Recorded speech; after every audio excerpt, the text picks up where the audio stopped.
Assalamualaikum warahmatullahi wabarakatuh. Halo YouTube yang tadi sekarang welcome back to my channel Faris Alfarisi. Kali ini kita akan menanggapi dan mencoba menengahi soal, meskipun ini agak terlambat ya, tapi pertanyaannya masih ada. Soal sesajen yang sempat ditendang di Gunung Semeru. Nah, kita coba jadi yang pro dulu ya ini ya. Kita mencoba menengahi. Kalau jadi yang pro nih ya.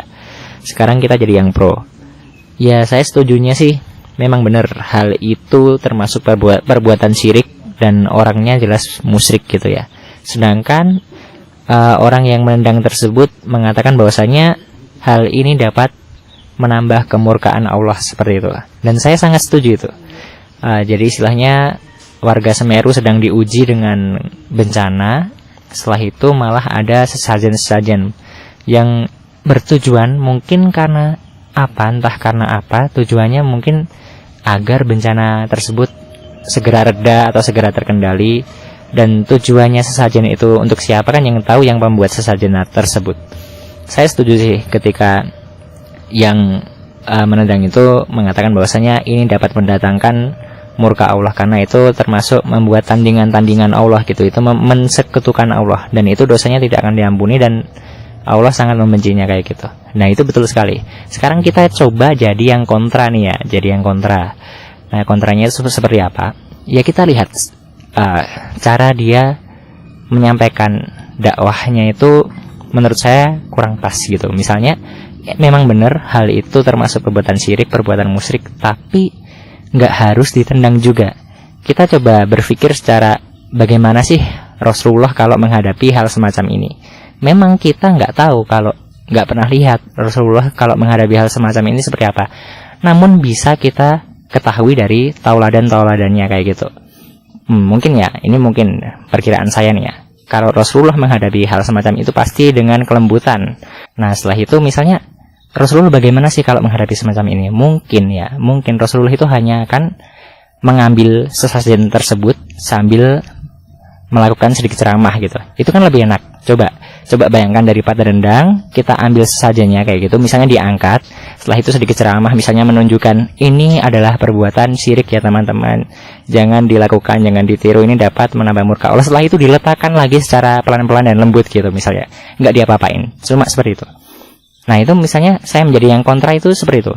Kenapa harus ditendang? Kesalahan yang pertama itu. Kesalahan yang kedua itu kan tervideo, jadi terpublish, setelah itu membuat image Islam tanpa arogansi kayak gitu. Nah, itu kan nanti yang jelek jadi Islamnya gara-gara perbuatan semacam itu. Dan sedang viral kemarin. Awalnya kan karena soal relawan yang sampai sana itu ditertawakan oleh warga ya. Awalnya itu yang viral. Setelah itu ternyata yang menertawakan udah tertangkap oleh polisi. Setelah itu ada kasus viral berikutnya, yaitu soal sesajen yang ditendang. Nah, saya kontranya hanya karena menendang gitu ya. Itu kan membuat Islam tanpa arogansi. Yang kedua yaitu tervideo. Dan yang ketiga, mungkin ada yang beranggapan seperti ini. Ada yang beranggapan bahwasanya Nabi Ibrahim saja menghancurkan berhala-berhala di eranya Raja Namrud kayak gitu. Terang-terangan apa sembunyi-sembunyi menurut teman-teman semuanya? Dengan sembunyi-sembunyi ya, tapi finally kan jadi terang-terangan juga, karena semua orang tahu yang berani cuman Nabi Ibrahim. Tapi Nabi Ibrahim membuat retorika yang bukan berbohong ya, yang menghancurkan, yang memegang kapak. Namun kapaknya diapain? Dikasihkan ke berhala yang paling besar kayak gitu. Dan setelah itu ditunjukkan bahwasanya yang menghancurkan adalah yang membawa kapak, sedangkan yang membawa kapak ternyata berhala yang paling besar. Setelah itu dibalik sama Nabi Ibrahim. Si Raja Namrud terus dan orang-orang masyarakatnya bilang gini, mana mungkin berhala bisa menghancurkan berhala-berhala yang lain. Nah, setelah itu kan disampaikan dakwahnya. Lah, berhala nggak bisa apa-apa kok disembah kayak gitu kan, jadi ngena.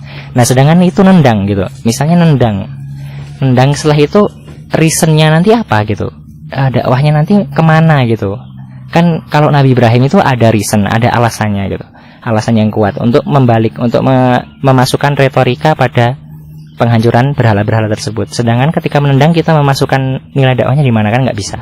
Nah, itu alasan yang mungkin dapat menyangkal alasan tersebut gitu, kenapa harus tendang. Setelah itu ya, mungkin ada yang bilang kalau Nabi Ibrahim di zaman sekarang ya udah gimana-gimana kayak gitu misalnya. Banyak yang bilang ya, banyak yang netizen yang komen hal tersebut. Ternyata gini juga, itu pun kita nggak bisa beranggapan atau membandingkan antara urusan sekarang seperti zaman yang menendang sesajen tadi dengan zamannya Nabi Ibrahim, karena kita udah beda zaman. Apalagi Raja Namrud itu benar-benar, dan masyarakatnya terang-terangan istilahnya menentang dan melawan Islam. Sedangkan zaman sekarang enggak gitu.